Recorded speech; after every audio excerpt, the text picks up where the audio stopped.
Bonsoir à toutes et à tous, heureux de vous retrouver pour la tranche info en direct sur votre antenne canal 10 Télévision avec au programme de cette soirée Info 10, le journal local et régional qui sera suivi du Focus, une heure de débrief sur l'actualité locale et ce soir on parlera notamment de l'incarcération des grands frères, ce sera après la coupure pub de 19h, mais pour l'instant place au JT.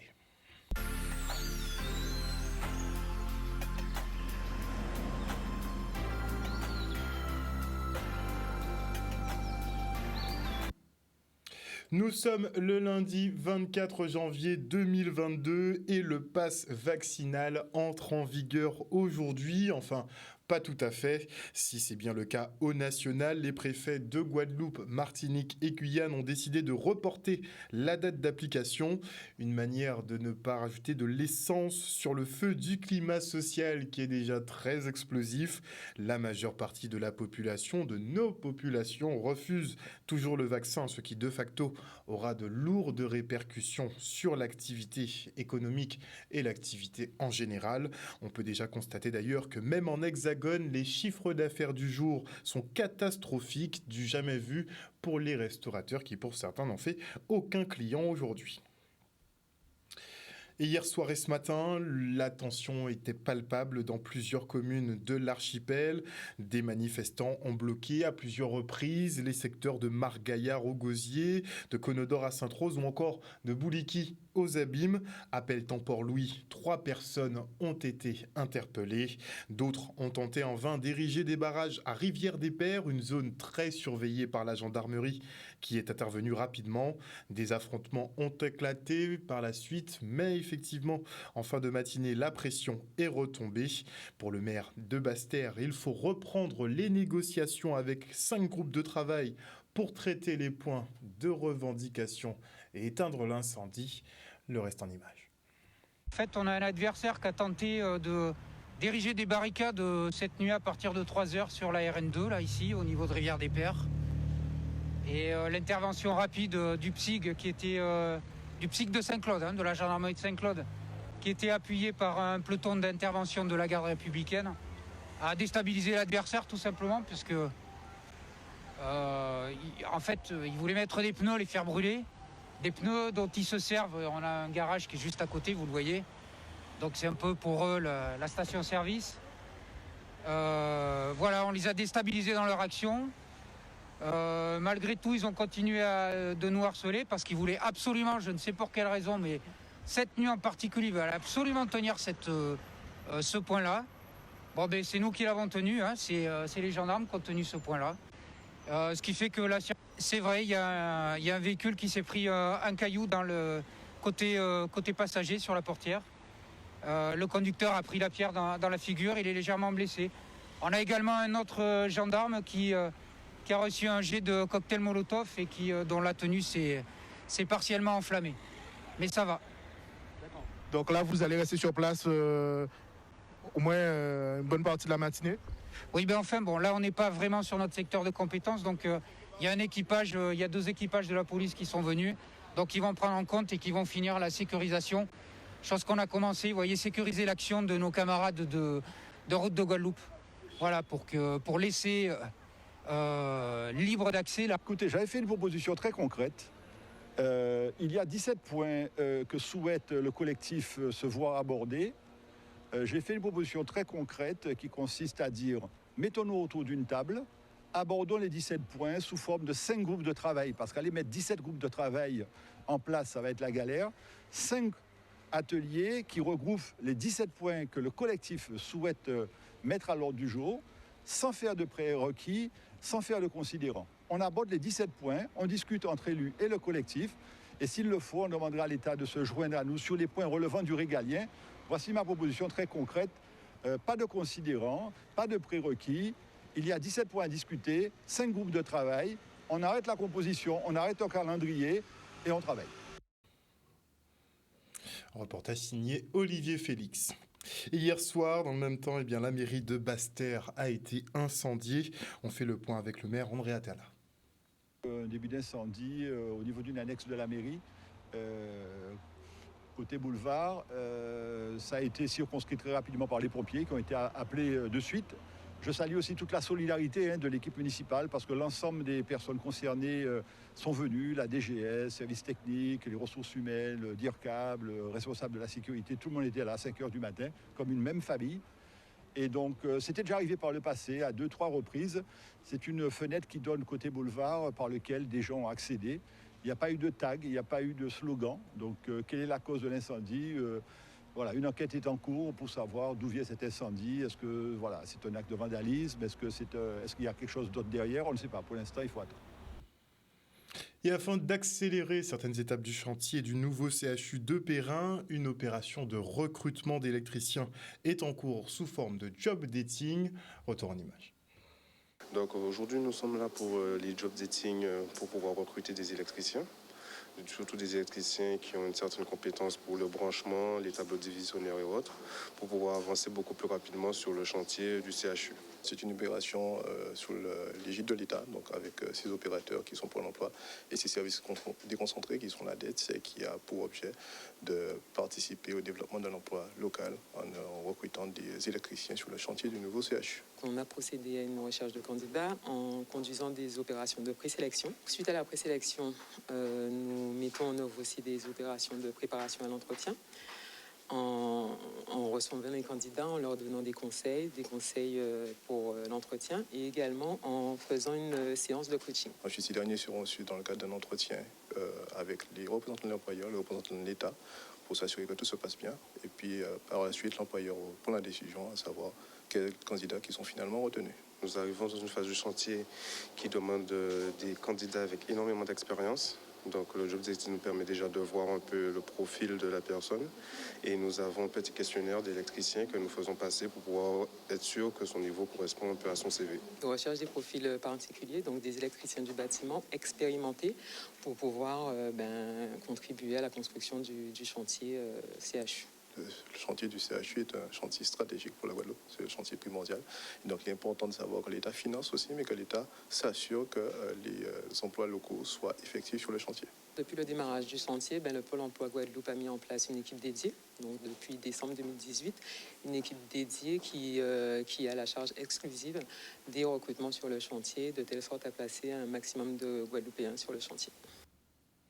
Et peu avant son départ, le président de l'Université des Antilles, Eustace Janqui, dresse le bilan de sa mandature. Malgré tous les remous de ces 5 dernières années, entre scandale du Céregmia, guerre ouverte des pôles Guadeloupe et Martinique ou encore l'affaire Wendy, il se veut tout de même satisfait, tout comme le rectorat qu'il a honoré aujourd'hui. Le reportage. Quand j'ai pris ma mandature, on n'avait pas cru à cette université une indivisible. Beaucoup pensaient que j'allais lâcher prise et que j'allais passer à 2 universités. Eh bien non, j'ai tenu. Et je profite pour remercier toutes mes équipes, mon cabinet et tous ceux qui m'ont accompagné, qui ont cru en moi. Le président Janqui a eu vraiment un rôle de bâtisseur de cette université. Récemment créé après la scission avec la Guyane en 2015, il a pris la présidence en 2017 et il a pu vraiment créer cette unité au sein de l'Université des Antilles, permettre aussi à une sérénité de se réinstaller, c'était important, et donner un sentiment d'appartenance. Donc je crois que c'est une université aujourd'hui qui a une belle visibilité au niveau national, au niveau international, et je crois qu'il peut être très fier du travail accompli. Et nous avons bâti cette université sur une réglementation. Et actuellement, elle est sur les rails, elle est scellée sur un socle solide. Elle est sur l'orbite. Le chemin est montré. Maintenant, les équipes continueront. Chacun apportera sa pierre, chacun apportera une amélioration, c'est ça l'objectif. Mais globalement, notre université est installée et elle doit continuer à grandir pour nos étudiants, pour nos territoires, pour la communauté universitaire et puis pour nos pays. Un reportage signé Maxime Morel. Et les soldats de l'environnement de l'association Clean My Island sont de retour sur le terrain. Et dimanche, ils ont récupéré une quantité astronomique de pneus en pleine forêt. Il n'y avait pas d'entreprise de pneus dans les parages. Faut vraiment pas être fier de soi pour ce coup-là. Regardez. À peu près 10 mois qu'on avait repéré ce site-là. Et 10 mois après, les déchets sont toujours là et on a enfin réussi à passer à l'action. Donc Donc on doit être à peu près 80 aujourd'hui. On va essayer d'en sortir le maximum. Qu'est-ce que des pneus comme ça font là? C'est une très grande question que je me pose. Il n'y a personne pour les retirer. Donc écoutez, si ce sont les jeunes qui doivent venir le faire, on le fait. Tout simplement. Ça fait plus d'1 an maintenant qu'on fait ces opérations tout autour de la Guadeloupe. Et c'est toujours tout aussi déchirant de voir comment c'est sale à certains endroits. C'est pas normal du tout. Et moi, je suis vraiment pour la protection de l'environnement. Et pour le coup, ça gâche la beauté de notre île. C'est pas normal. Soit des gens nous signalent les sites, soit on les repère un peu au hasard par expérience. À force, après une trentaine d'opérations, on sait que dès qu'il y a un endroit qui est un peu caché, qui n'a pas trop de surveillance, etc., malheureusement, il y a de fortes chances d'y trouver des dépôts sauvages. Et on était tombé sur ce site-là par hasard. En rejoignant la nationale derrière, on avait vu que c'était blindé de pneus et de tout un tas d'autres déchets. Je pense que c'est très bien parce que dans ce coin-ci, il y a beaucoup de gens qui viennent pour déposer leurs ordures et qui s'en vont. Et c'est très bien que ces personnes nettoient. Mais enfin, il faudrait aussi que la ville s'en occupe. Oui, tout à fait. C'est bien beau de parler. Mais nous, les paroles, ça n'a pas enlevé les pneus qui sont là, par exemple. Vous voyez? Donc nous, on est là vraiment pour agir. On est là pour être sur le terrain. Et pour vraiment montrer que, nous, on veut agir pour notre Guadeloupe. On veut agir pour qu'elle s'embellisse, pour vivre dans un environnement plus sain. Et donc, s'il faut passer par prendre sur nos dimanches, sur notre temps libre, pour venir nettoyer la plage, la rivière ou encore là le bas-côté des routes, on va venir le faire. Ce ne sont pas des personnes, ce ne sont pas des humains. Ils salissent où ils habitent, leur île elle est bien belle, mais ils salissent, c'est pas beau, quoi, c'est pas bien. Et je rajouterais à tous ceux qui veulent venir nous aider, de venir.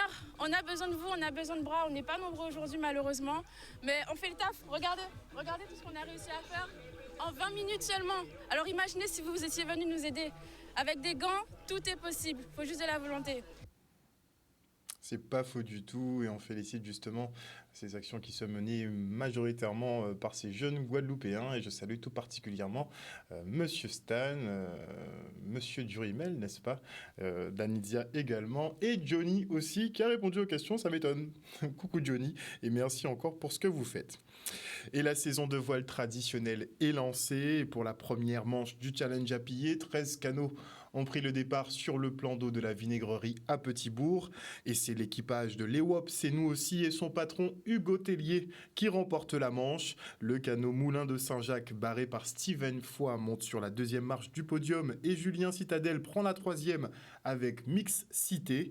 Le reportage de Vincent de Russie et Grégory Laps. Avec Nicolas, donc une fois n'est pas coutume, on n'interviewe pas le patron, mais un des outils filés du bord. Nicolas, comment ça s'est passé? En fait, tout s'est joué à peu près au départ. On a fait un super départ, vraiment limite, mais on a su prendre le meilleur départ possible. Certains étaient un peu hauts, ils ont dû rentrer sur la ligne. On a réussi à partir comité, à protéger. Ensuite, on s'est un peu battu avec Karl. Et ensuite, on était devant et il fallait protéger la place. On est quasiment toujours parti du bon côté. Et on a conservé la tête comme ça. On a fait quelques bons surfs dans le spot. Ça nous a permis de prendre un peu de distance sur Steven qui a super bien couru. Et voilà, on est content du résultat. On est une équipe qui est en train de se reconstituer. Donc on était un peu, on a les questionnements et on est content du résultat. Bon Hugo, c'était un petit peu compliqué d'aller chercher, mais tu as bataillé, tu t'es fait plaisir avec Julien Citadel. Ouais, Hugo a pas fait beaucoup d'erreurs. Au départ, il a pris un bon départ, le vent a bien tourné pour lui. Après, au vent arrière, il y avait Julien on avait une belle petite bagarre, vraiment dans la belle descente. Mais il m'a un petit peu gêné, du coup Hugo a profité pour s'envoler un petit peu. Après, on a fait la queue leu, mais c'était sympa. C'était une bonne condition, il y avait des conditions sympathiques, on a bien navigué. L'équipage marche bien, comme l'année dernière, on travaille sur des choses, ça rentre bien, donc non, c'est sympa. L'histoire est comme l'année dernière. Voilà, c'est ce qu'on naviguer proprement, même si évidemment on aurait préféré faire une meilleure place, mais les conditions étaient vraiment chouettes. Et ouais, nous on a pris beaucoup de plaisir aujourd'hui. Voilà. Puis on a eu un peu de bataille avec les jets, donc c'était sympa. Voilà, on sent qu'on était un peu stressé, ça nous plaît bien. Oui, c'est très beau à voir. En plus, c'était un très bon régate. Nous bien navigué. L'équipage là, c'est vrai que nous avons fait 5 sorties avec la Covid là, qui vraiment, ça vraiment merdant. Ouais. Mais nous, quand même, nous aussi, un petit peu d'expérience. Parce qu'il y a nous bons bétons qui ont fait voile. Et nous faisons une bonne course, nous pas déçus. convaincu. En plus, c'est un sponsor, nous, là, Isaiah Douane et Norgrad Doubité là. Alors, ça va nous faire plaisir et nous aussi, nous fait plaisir aussi avant tout. La prochaine manche, on tâchera de faire mieux et je pense qu'on est à Sainte-Rose, je crois, je ne sais même plus. Il faut que je regarde le calendrier. Mais l'essentiel, c'était d'être là ce matin. L'équipage de Xiria, qui est juste derrière lui, un canot Saint-Anais, bien connu aussi du côté de Xiria également, avec Karl Chipotel, GRC Parion. Et rendez-vous le 20 février à Saint-François pour la prochaine manche de ce challenge à piller. Et on parle foot et de ce match nul entre le CSM, donc le club sportif moulien, et l'AS Gosier à l'occasion de la 12e journée de championnat de Guadeloupe. C'est vrai que ça a été extrêmement compliqué pour les deux équipes. Il fallait qu'il y ait un vainqueur ce soir, mais ça a été difficile. Ouais, je pense que c'était compliqué pour les deux équipes. C'était une belle opposition. Et puis, en fait, là, ça revient toujours à la même. Ça joue des deux côtés. On ne marque pas ce soir. Bon, je pense que c'est équitable. On a quand même quelques regrets sur quelques contre-attaques qu'on aurait pu mieux gérer. Mais bon, on va se satisfaire de ce nul-là ce soir. Oui. Un nul qui satisfait tout le monde, certes. Mais quand on a vu évoluer ces deux équipes, on a comme l'impression que vous êtes fait prêt en tout cas pour le championnat. Oui, je pense que ce soit le CSM ou l'AS Gosier. Après, il y a d'autres équipes. Hein. Petit à petit, on monte en puissance. Tant mieux pour nous. Bon, c'est un nul. On voulait quand même la victoire ce soir. Cet après-midi, excuse-moi. Mais bon, encore une fois, on va faire avec. Malheureusement, ça n'a pas marché pour vous. Oui, je pense qu'on a fait un bel match quand même. On a eu les ballons. Comme on a l'habitude, on a essayé de faire notre jeu, de faire le pressing aussi. Mais bon, je pense qu'il nous a manqué dans les dernières 30 minutes de 30 mètres d'être un peu plus précis. Alors, cette équipe gosérienne, dans ce championnat, va certainement jouer un rôle important, selon vous? Oui, je pense que oui. Ça fait 2 saisons qu'on montre pourquoi on est les champions. On ne change pas nos habitudes. On essaie de proposer un jeu que je pense que ça ne se voit pas souvent en Guadeloupe, donc c'est très intéressant pour la régionale 1. On a de belles joueurs individuels et il nous manque un petit peu plus de travail pour avoir les jeux qu'on avait d'habitude de la saison dernière. C'est quoi l'objectif cette saison? L'objectif, c'est de gagner. C'est de gagner, d'être champion encore. Mais bon, on sait que le championnat, c'est long, et c'est match à match. Ça va nous permettre de travailler mieux. Voilà, chers téléspectateurs, nous sommes arrivés au terme de ce journal. N'oubliez pas qu'aujourd'hui, le pass vaccinal qui a été validé évidemment par le Conseil constitutionnel, il rentre tout simplement en vigueur, mais pas sur notre territoire. Il reviendra au préfet justement de décider un peu de la date d'application. On n'a pas eu de point Covid intermédiaire pour ce lundi. On attend de voir mercredi ce qu'il en sera, mais en tout cas sur le point de vendredi, la situation était déjà en train de s'améliorer, donc on espère effectivement qu'on est sur une poursuite et que toutes ces mesures seront inutiles et pas nécessaires. Voilà, chers téléspectateurs, en tout cas merci pour votre fidélité à ce programme. N'oubliez pas que sur Canal 10 Télévision, vous faites l'information que nous diffusons. Au fait, le télétravail reste obligatoire jusqu'au 1er février, pour ceux qui ne savaient pas. Allez, bisous tout le monde. On se retrouve demain à 18h30 pour le journal.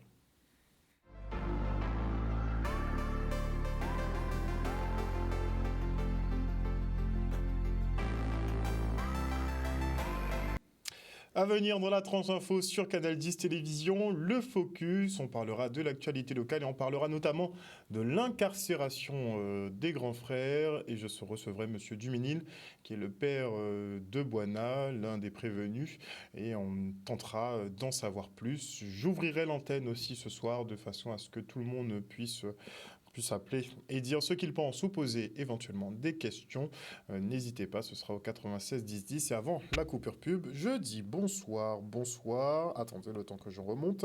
Bonsoir à Lydie Ratier, bonsoir à Axel Cécel, bonsoir à Joyce Gabo, bonsoir à Claudie Giraud-Girard, bonsoir à Grande Gueule, bonsoir à Mieli Pop, bonsoir à Mouton Lucide, bonsoir et salut à Jimmy Kamagouva Aliar, bonsoir à Bertrand Erlem, bonsoir à Juliette Deval, bonsoir à Patou Meryl, à Lydia Luce, bonsoir à Détouche Christiane, à Eliane Normal, bonsoir à Marouja Cadette, bonsoir à Solange Siméon, bonsoir également à David Roussas, bonsoir à Jenna Gior, bonsoir à Smil DNS, bonsoir à Nadir Jamela, à Foxy Sam Dougm, Bonsoir à Juliette Deval, bonsoir à Netanti, le chat tropical, bonsoir à qui d'autre, au général Franck Abar, à Davy Croquette, bonsoir également à Julie Noglotte, à Sandy Nétoile, à Agnès Bolmain, bonsoir à Christian Labrana et à Marilou, merci à tous ceux